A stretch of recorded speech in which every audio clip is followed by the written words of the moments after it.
I pulled into the driveway earlier than planned.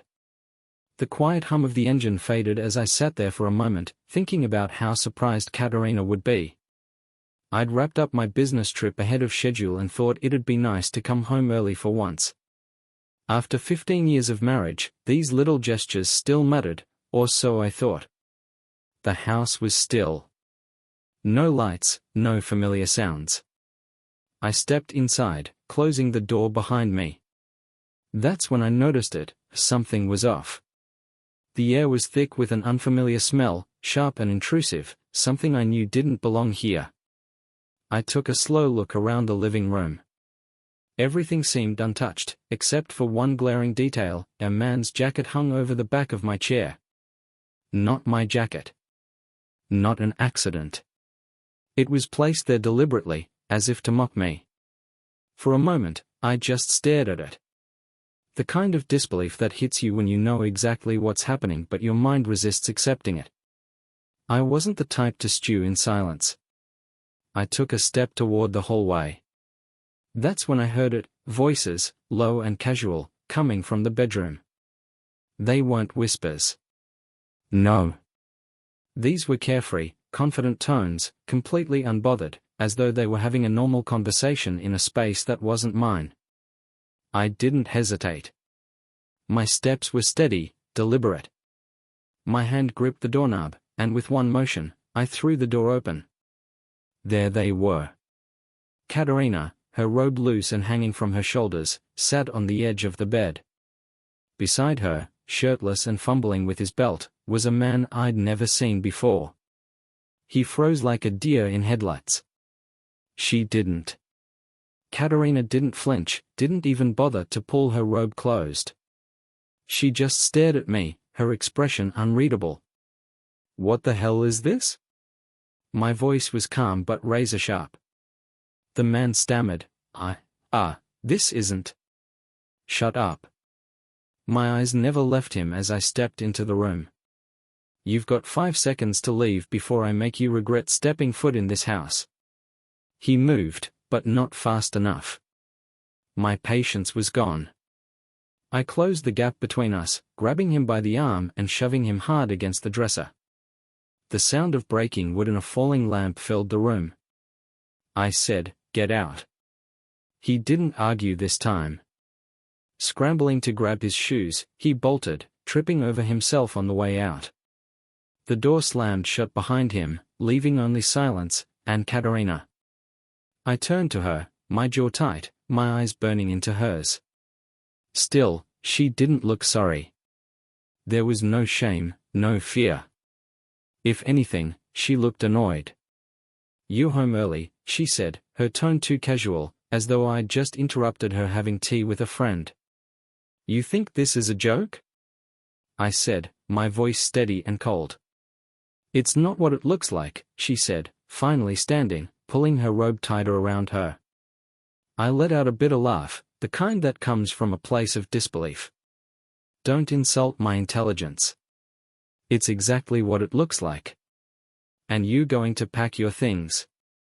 "No." "You're overreacting," she snapped, her voice rising.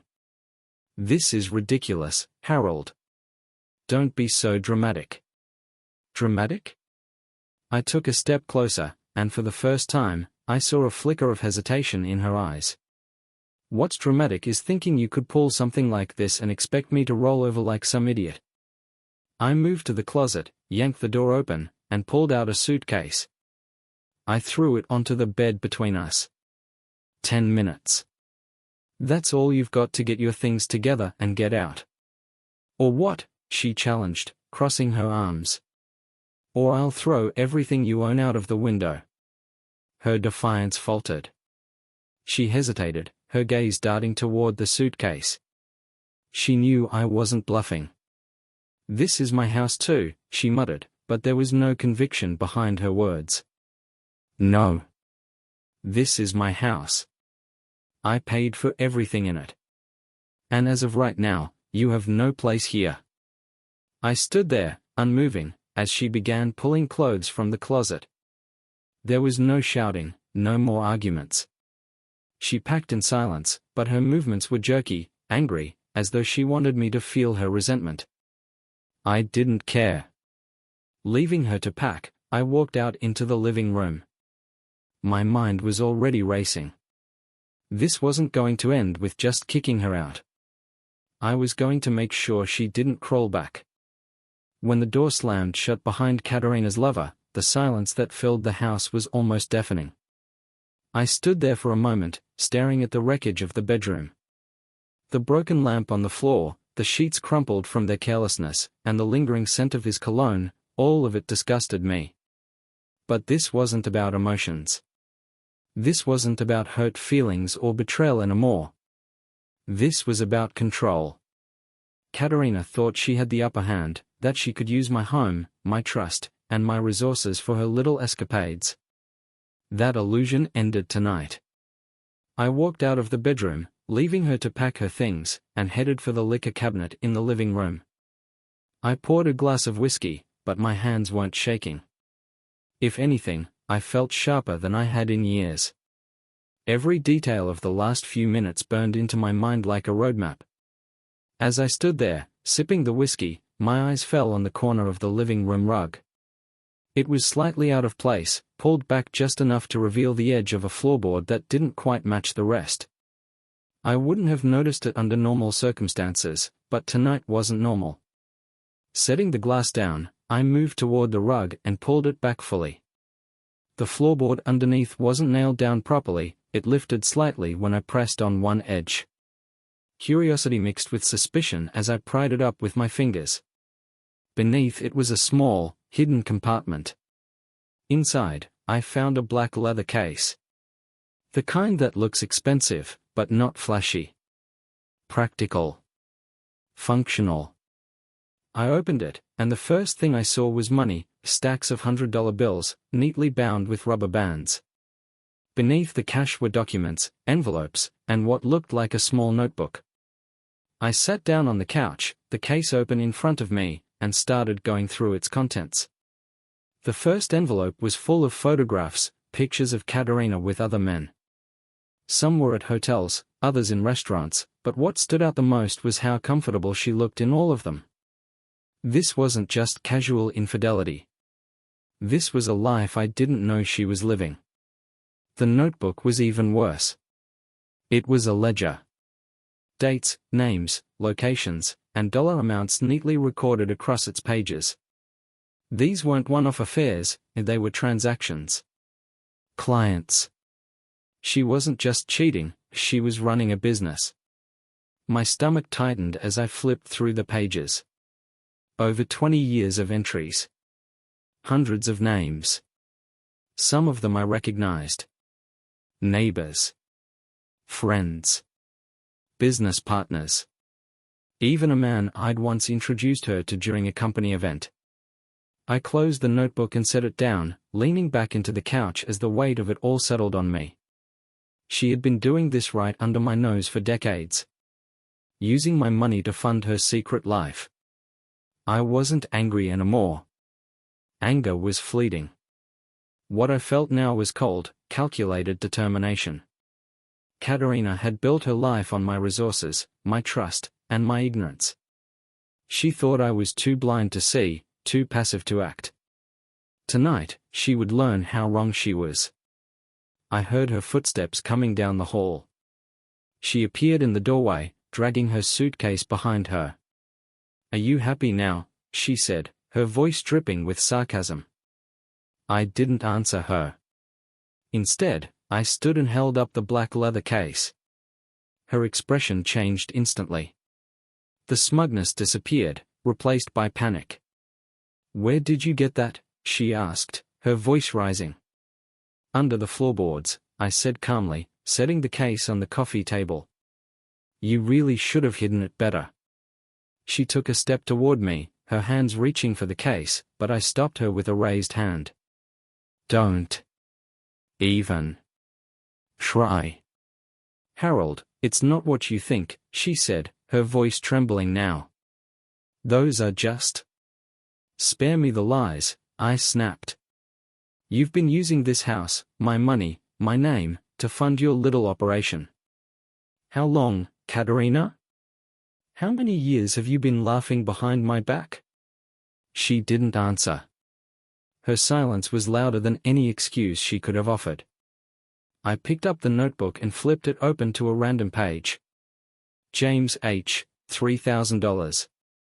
Hotel Riverton, room 214. Ring any bells? Her face went pale.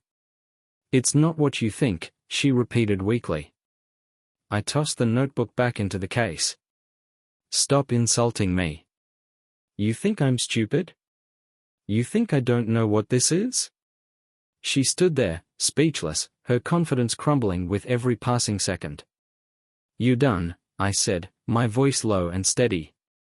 You going to leave this house tonight, and you never coming back. And don't think for a second that this ends here.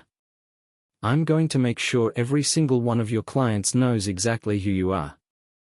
And when I'm done with you, Katerina, there won't be a single person left willing to answer your calls. Her mouth opened as if to argue, but no words came out. She knew I meant every word. Without another glance, I grabbed my phone and took pictures of everything in the case, the money, the documents, the photographs. This wasn't just about protecting myself.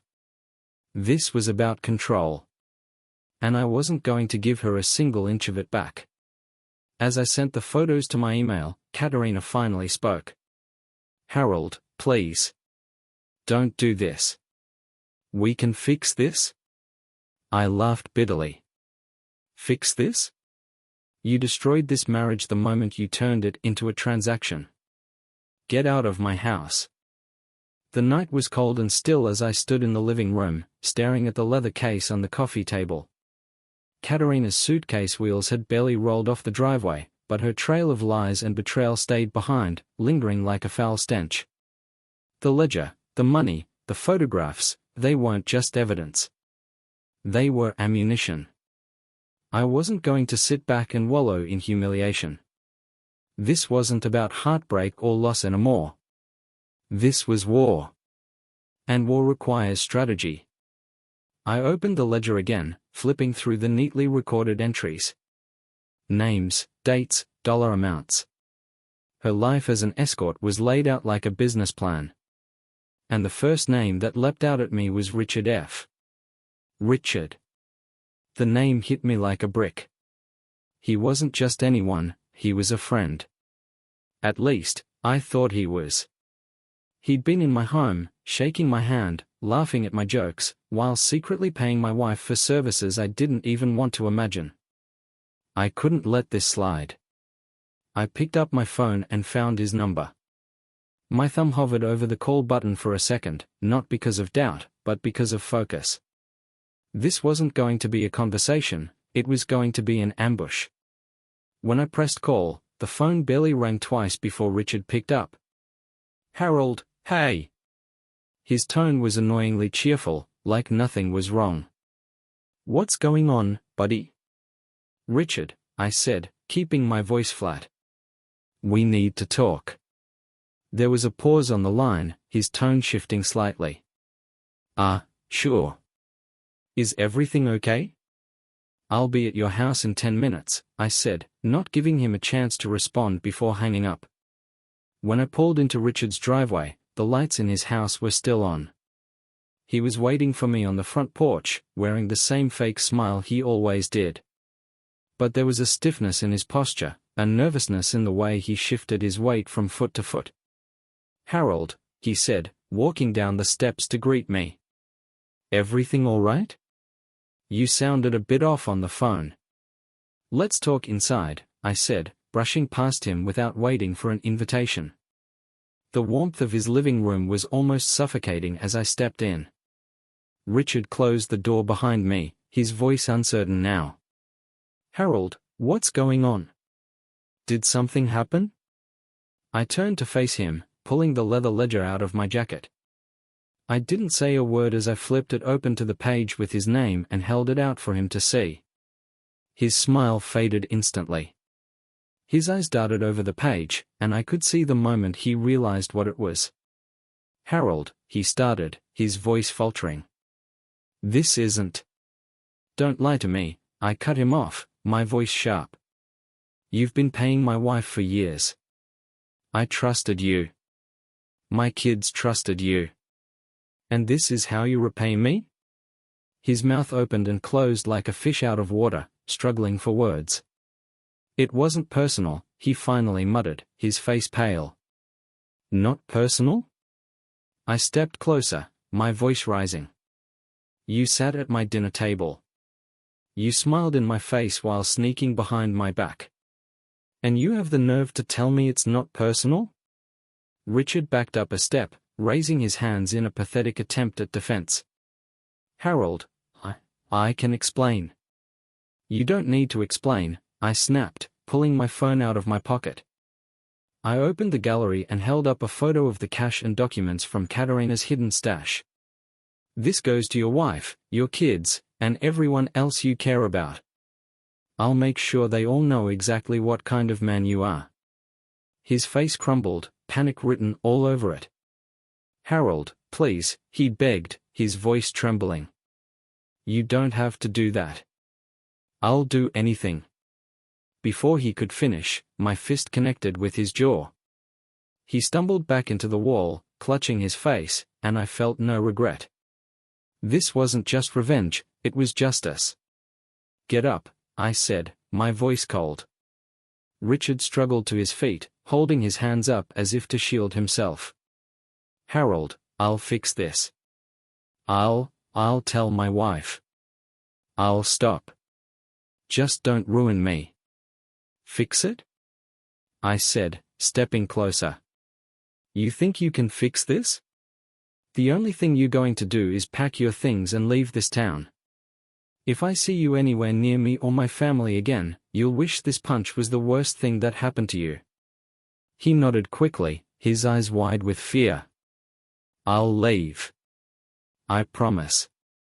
You'll never see me again.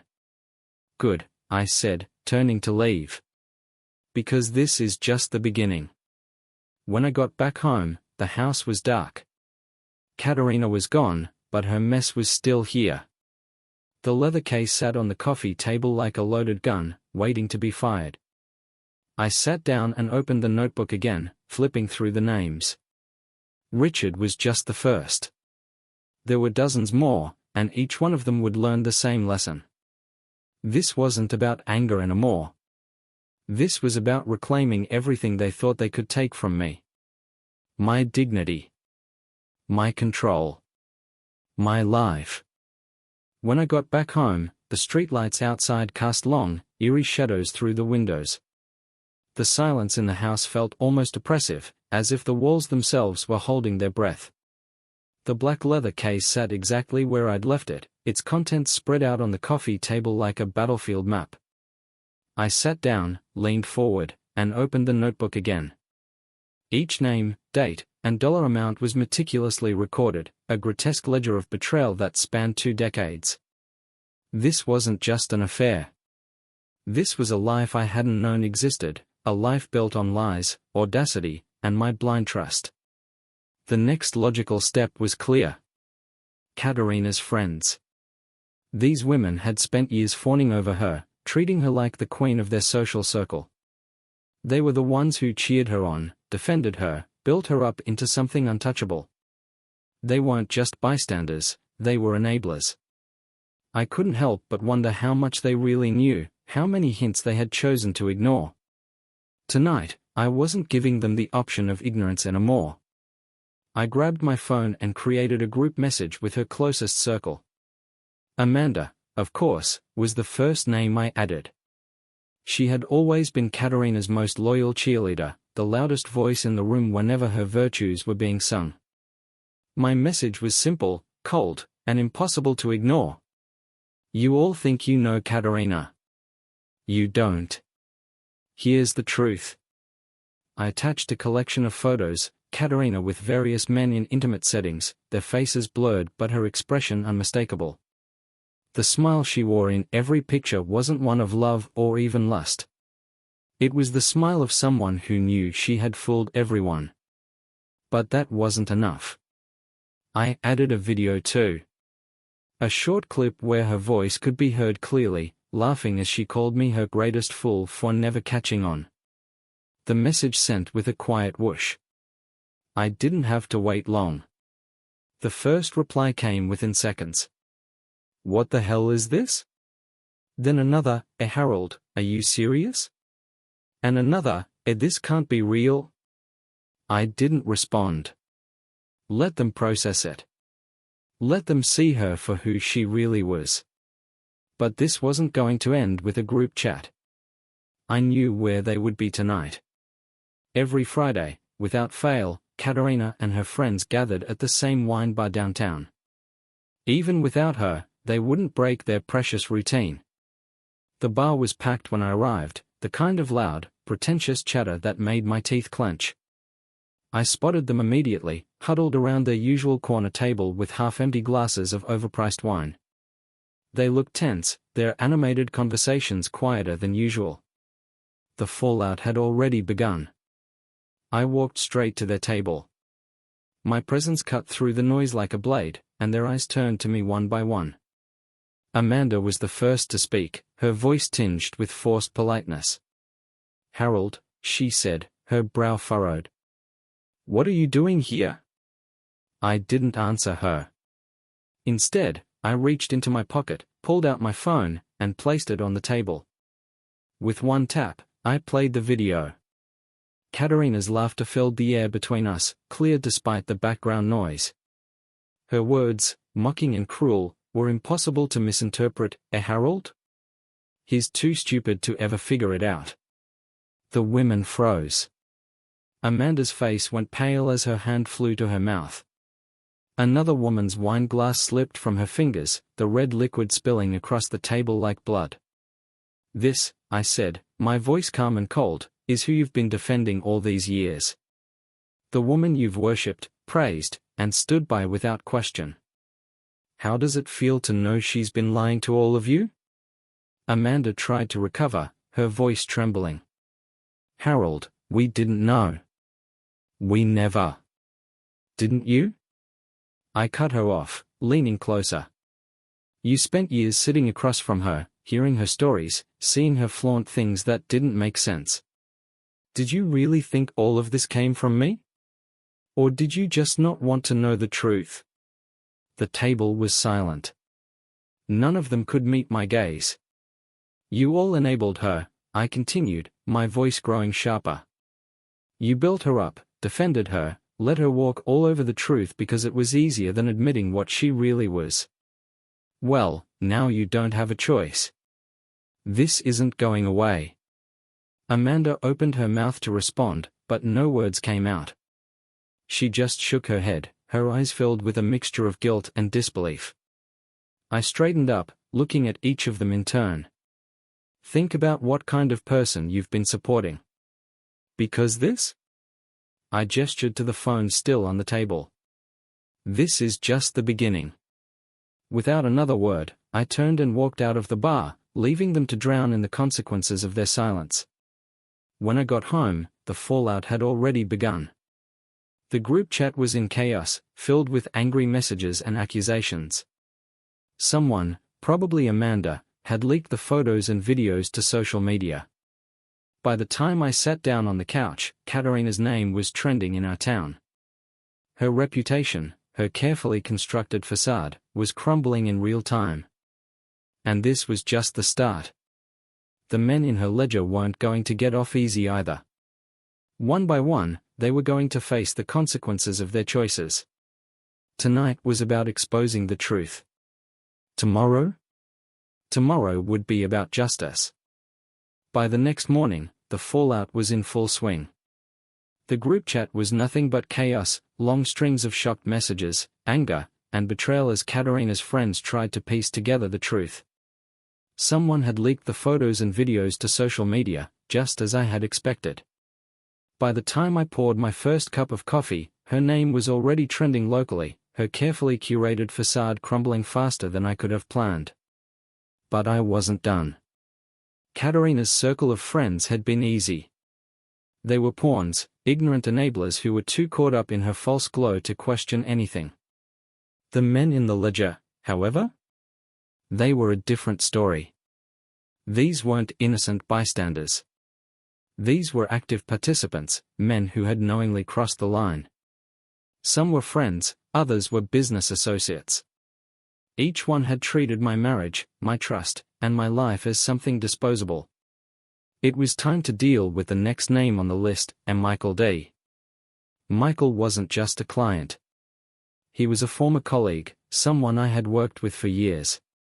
We'd shared meetings, lunches, and handshakes, all while he was sneaking around behind my back.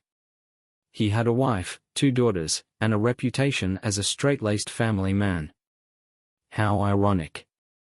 I started with a phone call. "Michael," I said when he picked up. My voice was calm, almost casual, but there was an edge to it that I knew he'd pick up on. "We need to talk. Today." "Harold," he replied, his tone uncertain. "Is something wrong?" "Very wrong," I said. "I'll be at your office in an hour." When I arrived, Michael was waiting in the lobby of his sleek downtown office building, his tie perfectly knotted, his polished shoes gleaming. He extended a hand, but I didn't take it. "Let's go somewhere private," I said. He led me to a conference room, the kind with glass walls that made everything inside feel exposed. How fitting. Once the door closed, I pulled the leather ledger from my bag and tossed it onto the table between us. Michael frowned, confused, until I flipped it open to the page with his name. "I don't think I need to explain," I said, leaning back in my chair as I watched his face shift from confusion to panic. "Harold," he started, his voice shaky, "I don't know what you think this is, but—" "Don't," I said, cutting him off. "Don't insult me by pretending you don't know what this is. Your name, your payments, your meetings. It's all here. How long have you been doing this? How long have you been laughing at me behind my back?"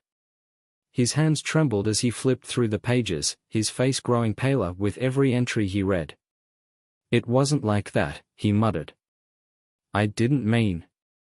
"Save it," I snapped. "This isn't about what you meant. This is about what you did. You have a wife, kids, a career. Did you think about any of that while you were sneaking around with her? Or did you think you were untouchable?" Michael's eyes darted to the door, as if he were hoping for an escape, but there was none. "What do you want?" he asked finally, his voice barely above a whisper. "I want you to tell your wife," I said, my tone cold. "I want you to look her in the eye and explain exactly what you've been doing. And if you don't, I will." He shook his head, panic setting in. "Harold, please. My wife, my family, this would destroy them." "Should have thought of that before," I said. "You made this mess. Now you're going to deal with it." Michael tried to argue, but I wasn't interested in hearing excuses. I stood, leaning over the table so that our faces were inches apart.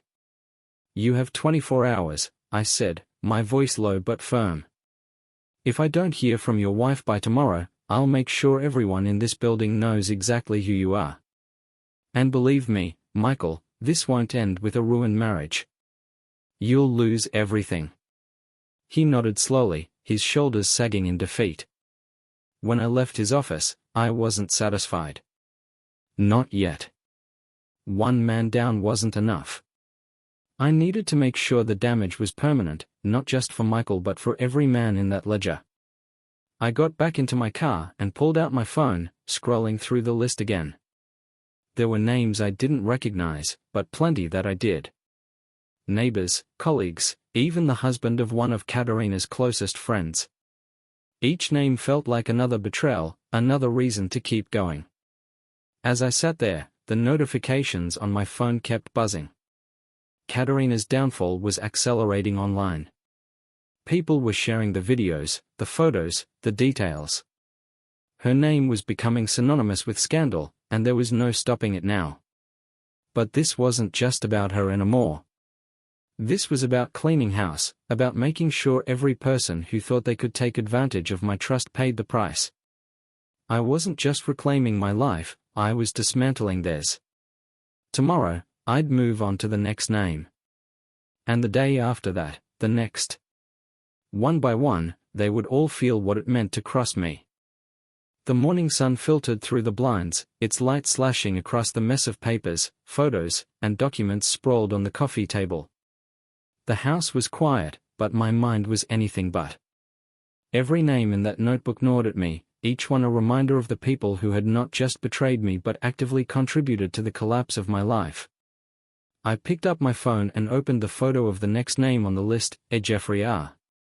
Unlike Michael, Jeffrey wasn't just a family man, he was a public figure. CEO of a high-profile development firm, a man who shook hands with politicians and cut ribbons at charity events.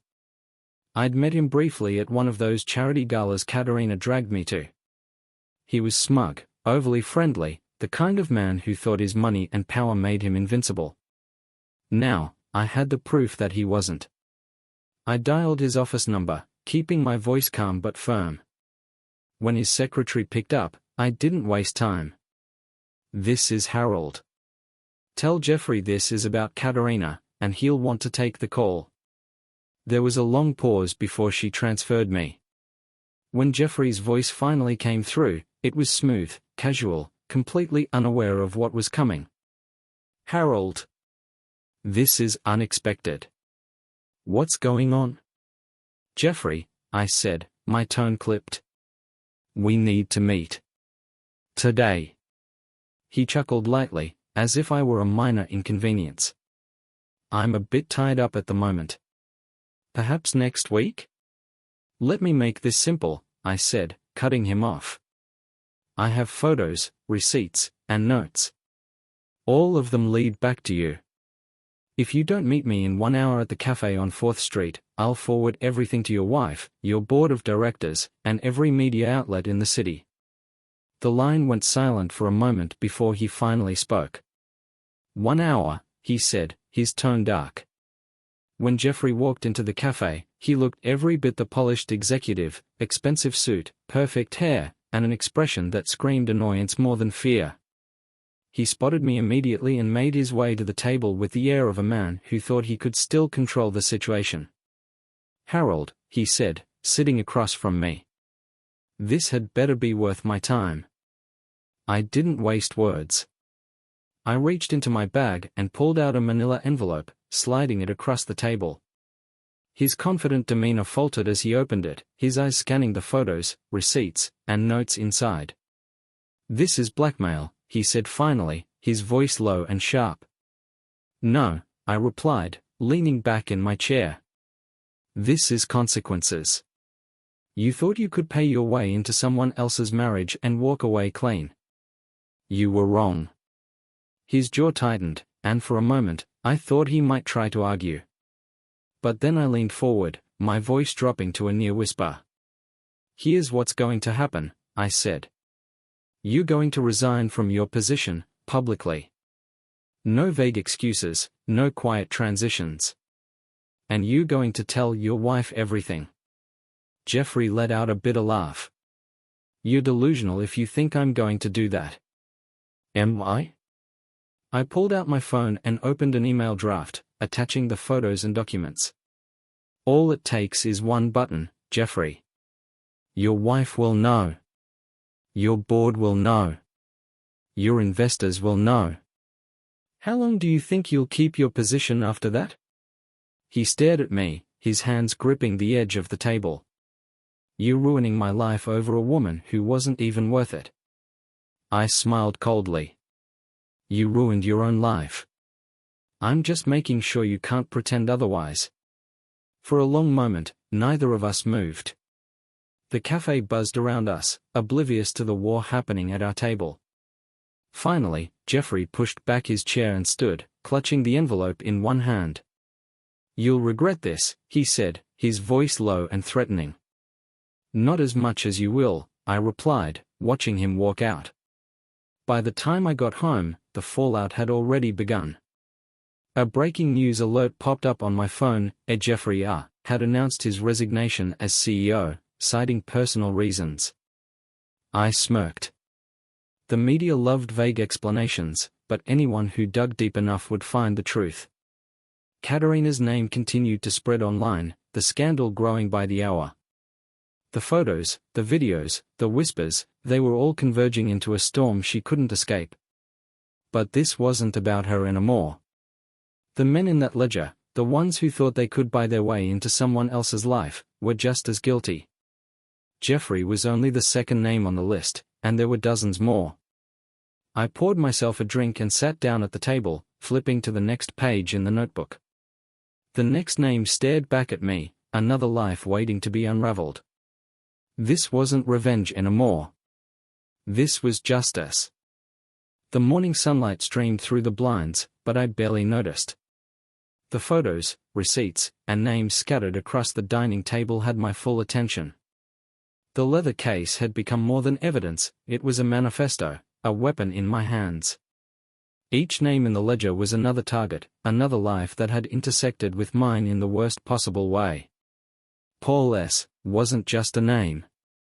He wasn't just another faceless man who had treated my marriage like his playground. He was my son's basketball coach, a man I'd trusted to guide my child, someone I'd invited into my family's life. The betrayal felt sharper, more personal, and it demanded action. The high school gym was eerily quiet when I arrived, the squeak of my shoes on the polished floor the only sound.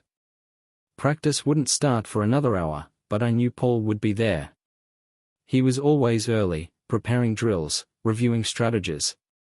The picture of a devoted mentor. I found him in the locker room, his clipboard in hand, bent over a bench as he jotted down notes. When he looked up and saw me, his smile faltered, replaced by a flicker of unease. "Harold," he said, setting the clipboard down. "Didn't expect to see you here. What's up?" I didn't respond. Instead, I reached into my bag and pulled out a stack of photos, tossing them onto the bench between us. "What's this?" he asked, picking them up. His face turned pale as he flipped through the images, photos of him with Katerina in compromising settings, their laughter and intimacy captured like a twisted trophy. "Explain this," I said, my voice cold and steady. His hands trembled as he set the photos down. "Harold, I don't know what to say. It's not what it looks like." "It's exactly what it looks like," I snapped. "You've been sneaking around with my wife while pretending to be a mentor to my son." "How long, Paul? How long have you been lying to my family?" "I didn't mean." "Don't," I interrupted, my tone like a blade. "Don't waste my time with excuses. You betrayed my trust, my son's trust, and for what? To play house with my wife behind my back?" Paul's voice cracked as he tried to defend himself. "It wasn't serious, Harold. I didn't mean to hurt anyone." My fist connected with his jaw before he could finish. The sound of the impact echoed through the empty locker room as he stumbled back, hitting the row of lockers with a loud clang. His clipboard clattered to the floor, forgotten. "You didn't mean to hurt anyone?" I growled, stepping closer. "You didn't think about my son, did you? About the example you were setting while you were sneaking off with his mother? You're a fraud, Paul. And now, you're going to pay for it." Paul held up a hand to his bleeding lip, his eyes wide with fear. "Harold, please. I'll resign. I'll leave the team. Just, don't do anything else."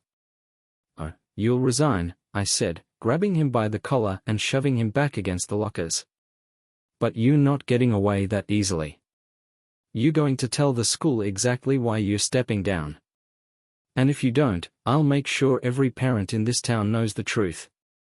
I'll make sure your name is mud." He nodded frantically, his breath coming in shallow gasps. Okay. I'll do it. I swear." I released him, watching as he crumpled onto the bench, clutching his side and wincing.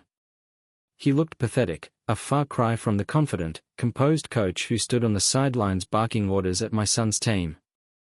"You've got 24 hours, I said, my voice icy.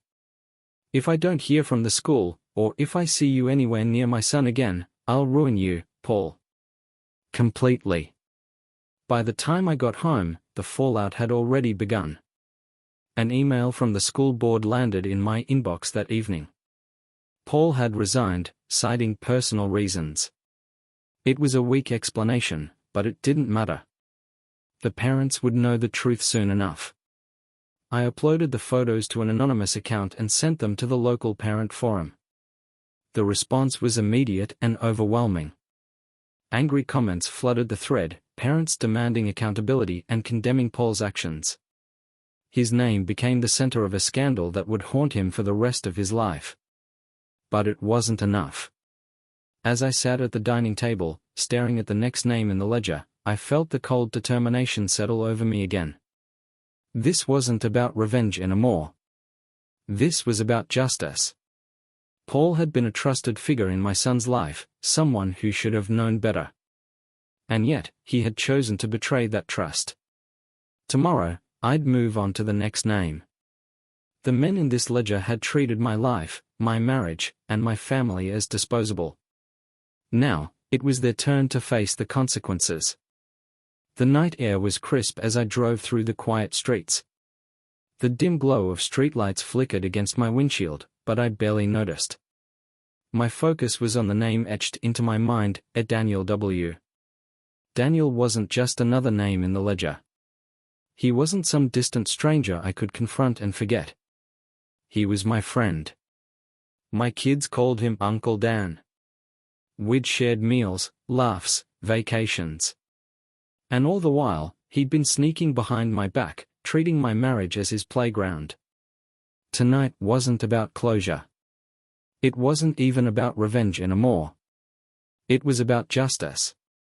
Daniel's house was exactly as I remembered it. The neatly trimmed hedges, the porch light glowing softly, the two bikes leaning against the garage door. It was the picture of suburban perfection, a facade as fake as the man who lived inside. I knocked hard on the door, the sound reverberating through the quiet neighborhood. After a moment, I heard footsteps, then the click of the lock. When Daniel opened the door, he was still in his work clothes, dress shirt, slacks, sleeves rolled up. He smiled, but it was strained, like he already knew this wasn't a social visit. "Harold," he said, his voice cautious. "What brings you here?" I didn't answer. Instead, I stepped past him, forcing him to move aside. The living room was cozy, filled with family photos and little signs of a happy home. It made me sick. "What's going on?" he asked, closing the door. I turned to face him, pulling the folder out from under my arm. Without a word, I threw it onto the coffee table, the photos spilling out like a dam bursting. His smile vanished. Slowly, he reached down and picked up one of the pictures, his hands trembling. "Harold," he began, but his voice cracked. I can explain."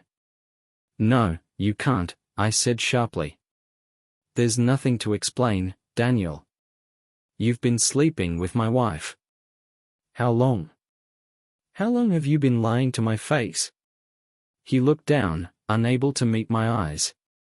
"It wasn't supposed to happen like this." "Like what?"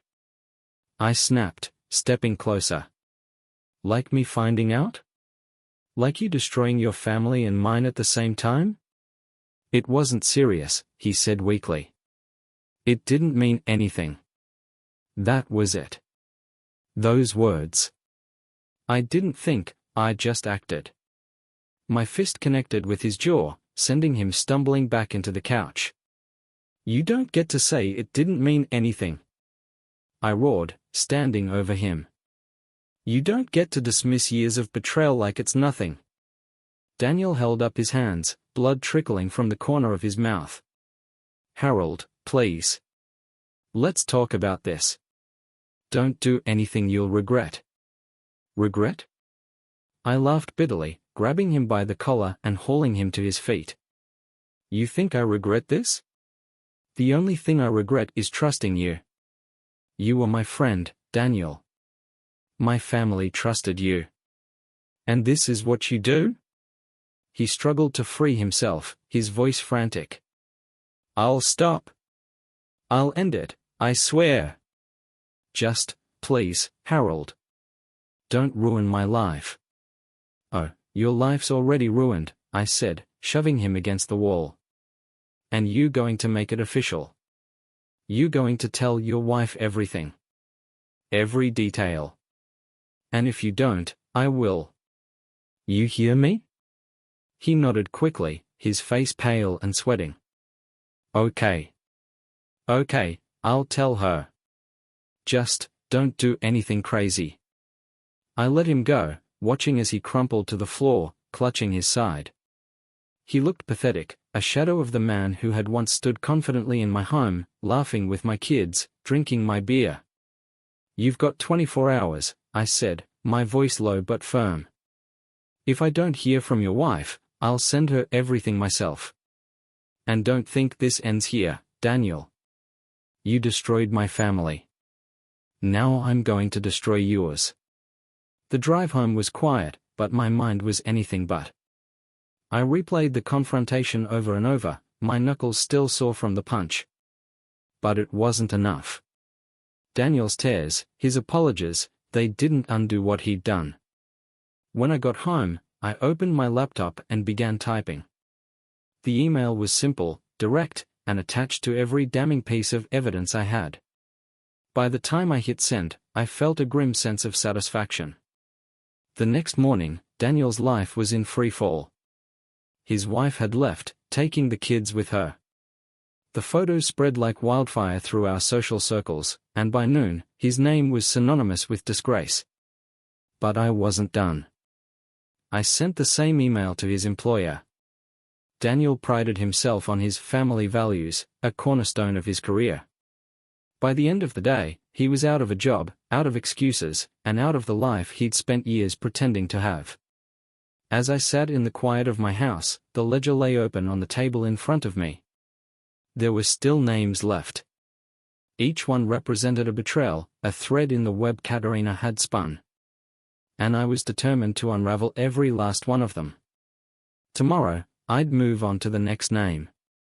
And the next. This wasn't just revenge anymore. This was justice. The world outside my window looked the same as it always had, quiet, predictable, ordinary. But for me, nothing felt normal anymore. I stared at the ledger on the dining table, my hands resting on either side of the open pages. Every name was a reminder of the life I thought I had, the lies that had unraveled everything I believed in. Today's name was David H. David wasn't just any client. He was the man who had introduced Katerina to this secret life. He wasn't just complicit in her betrayal, he had lit the match that started the fire. He'd been at my house, at my table, laughing and drinking with me, all while weaving his web of lies. If anyone deserved to lose everything, it was him. David's gallery was buzzing when I arrived. The place was immaculate, its walls lined with overpriced art that no one truly understood. The crowd was typical for a gallery opening, well-dressed, champagne glasses in hand, conversations filled with pretension and empty compliments. David stood near the center, basking in the glow of his guests.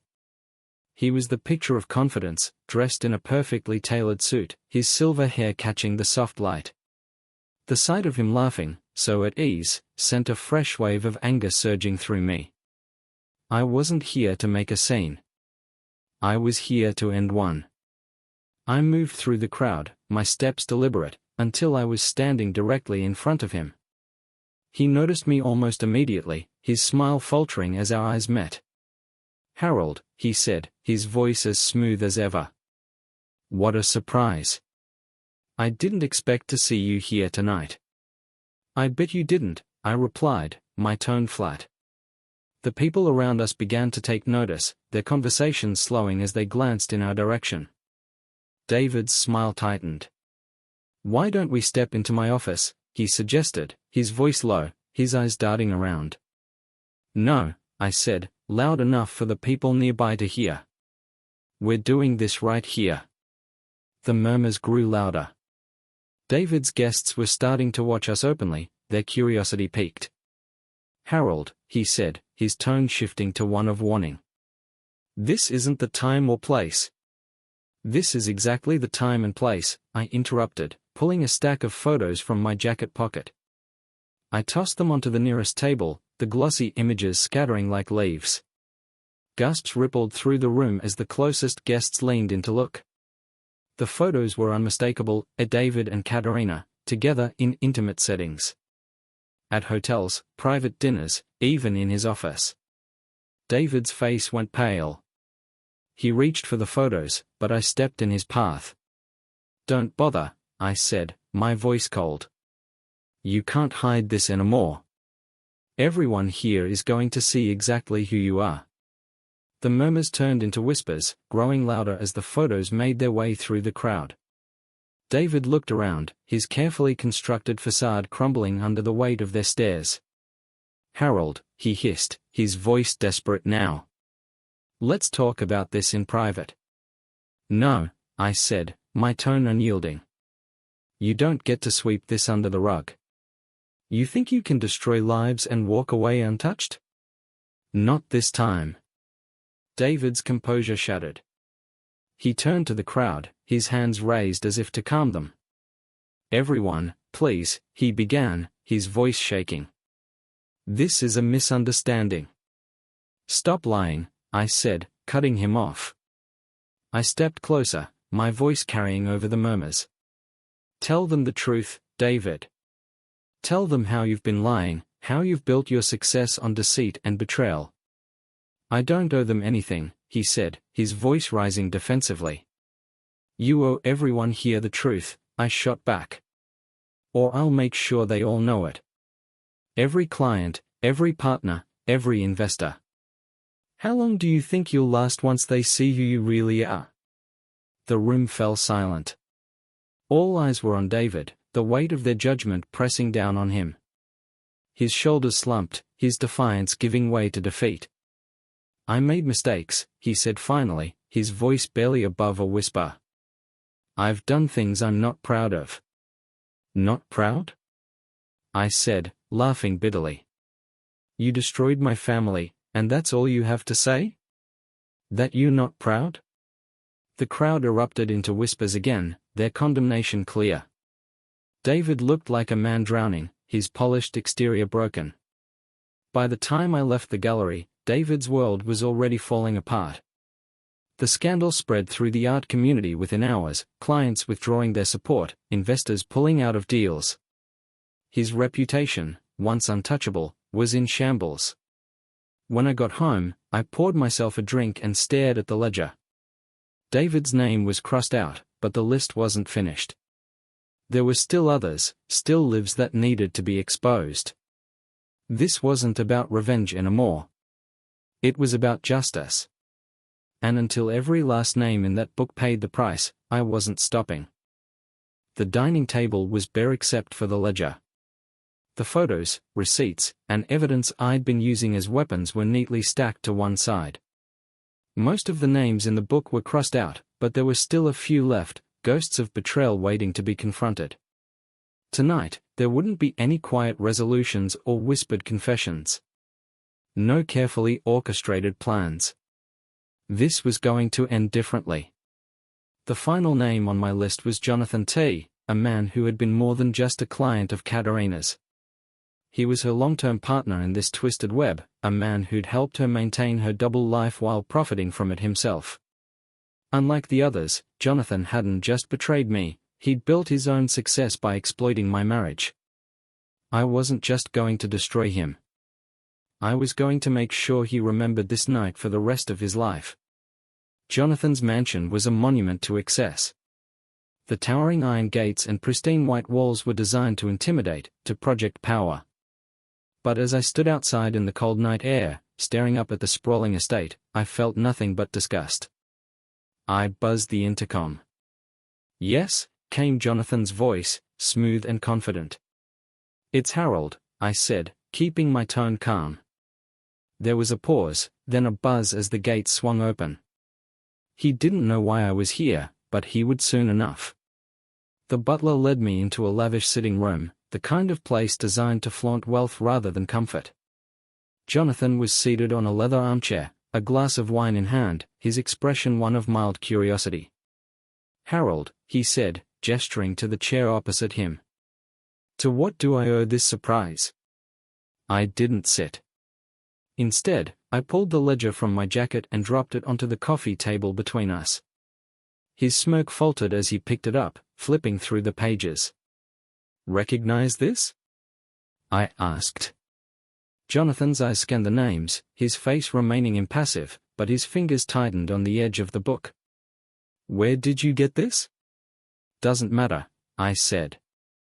What matters is what's in it. Your name. Your transactions. Everything you've done with Katerina for the last 20 years. He set the book down carefully, leaning back in his chair with an air of practiced indifference. And what exactly do you want from me, Harold? An apology? Money? You can't honestly think dragging this into the light will change anything. I laughed coldly. You think this is about money? About some half-hearted apology? No. This is about consequences. Jonathan raised an eyebrow, his confidence unshaken. And what exactly do you plan to do? Destroy my reputation? I've built empires, Harold. I've weathered scandals you couldn't even imagine. You think you're the first man to try and take me down? I don't need to destroy your empire, I said, stepping closer. I just need to make sure you lose everything that matters to you. Before he could respond, I pulled out my phone and pressed play on the video I'd prepared. The footage was grainy but clear enough, Katerina and Jonathan in his office, laughing as they discussed their plans, their arrogance on full display. Jonathan's face darkened. For the first time, his mask of control slipped. Turn that off, he said, his voice sharp. Why? I asked, holding the phone steady. Afraid someone might see it? Jonathan shot to his feet, his glass of wine shattering on the floor as he slammed the coffee table with his fist. Enough, Harold. I didn't flinch. No, Jonathan. It's not enough. Not until everyone sees you for what you really are. He stepped around the table, his imposing frame towering over me, but I held my ground. You playing a dangerous game, he growled. And you've already lost, I said, my voice calm but firm. I grabbed the ledger and turned to leave, but Jonathan wasn't done. His hand shot out, grabbing my arm in a vice-like grip. You don't walk into my house, throw accusations, and walk out like nothing happened, he said, his voice low and menacing. I yanked my arm free and stared him down. You don't get to dictate the terms anymore, Jonathan. Not after what you've done. By the time I got home, Jonathan's empire was already beginning to crumble. I had sent the video to every major media outlet, along with copies of the ledger's most incriminating pages. The scandal exploded overnight, his name trending across every platform, his carefully built life collapsing under the weight of public outrage. But I wasn't finished. I uploaded the full video to a secure server and sent the link directly to his wife, his business partners, and every major investor tied to his company. By morning, Jonathan wouldn't just be a disgraced man. He'd be a pariah. As I sat in the quiet of my house, staring at the now-closed ledger, I felt something I hadn't expected, a relief. For the first time in months, the weight pressing down on me seemed to lift. The men in that book had destroyed my life, but one by one, I had taken theirs apart. And Katerina? She was left with nothing. No allies, no clients, no life to return to. I didn't know what came next, but for now, that didn't matter.